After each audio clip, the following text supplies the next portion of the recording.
Boom! So we are back with another episode of Art and Our Entertainment. As you can see, I have a new light. It's like a circular light, and it really emphasizes the stuff that I got going on in the back, man. Check this out. I've had so many videos, so many webisodes, man. I'm in the 500 episodes now, So people have seen, you guys have seen the back, but it's really nice to have light that actually shows and puts emphasis on what's going on in the back. You see my poster right there? That's for my personal book. You know what I'm saying? The book, my solo project. Yes, it says Chance Arredondo. That's my name. I don't know. I haven't said my name in my videos in a long time. I can't speak. Chance Arredondo. That's my name, and that's my book, The Path of Kingdoms, which I think is definitely one of the most creative, unique books ever written. I'm not gonna lie to you. If I didn't feel that way, I wouldn't even have wrote it. But that's not why we're here today. I have a review that I'm going to be doing of Hulk. This is issue 3. Yeah, issue 3. And let me tell you, honestly, I was bagging on the first issue because there was too much going on. There was just way too much going on. I'm gonna be honest with you guys.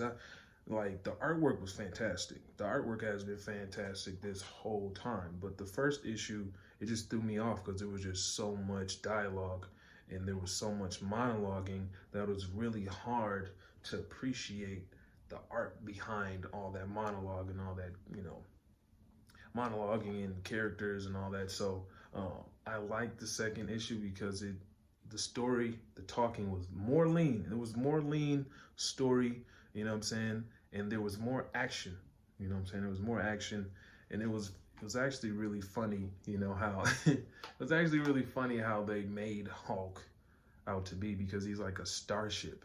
He's a starship, and that's how the first one ends. He's a starship. He's been equipped with all this armor, and he's just hurtling through space.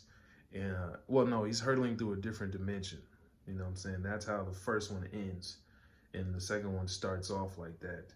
And it's so crazy because as he's hurtling through this different dimension, there's these dimensional police, if you will, right? So we see one of the policemen's POV when the second issue starts, and he's like, "Stop! You gotta stop!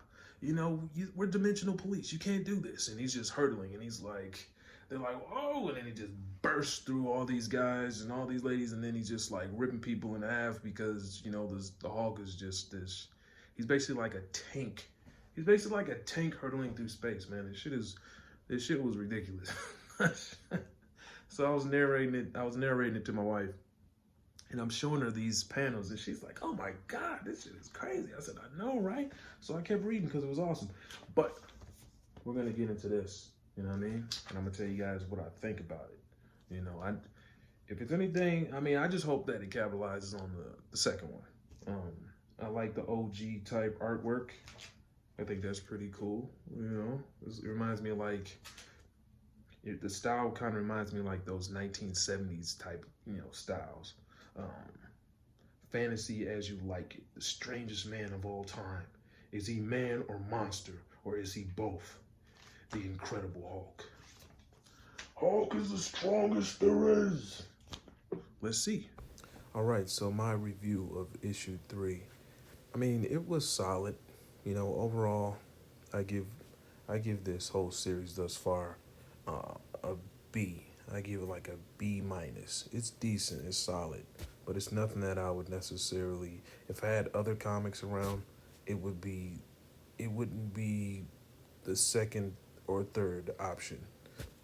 But with that said, it was pretty good as far as they're exploring different dimensions, and there's a lot that's going on with this storyline where Banner is he somehow managed to insert himself into the psyche of the Hulk and control him and suppress him mentally, so where he can take control over the Hulk's body. So it's very interesting. It's kind of the story's kind of inflated in that aspect. That's why I kind of knock it. All right, so the story thus far, the Hulk's hurtling through space. Bruce Banner has managed to have this mind control machine attached to the Hulk as he's hurtling through space, just ripping people apart. that are dimensional police, right? So he's hurtling through all these different dimensions, and he's captured by someone who actually proves to be another Bruce Banner, which is pretty cool. That's actually told in issue 2, and then they go to issue. Then that's where issue 3 takes off. And so, Bruce Banner that's controlling the Hulk is talking to the Bruce Banner who's kidnapped him. And so they go back and forth because these guys are two geniuses. So they basically just pique each other's interest. So they're going back and forth, talking, having dialogue. And the Bruce Banner who's captured the Hulk, he's telling him his origin story.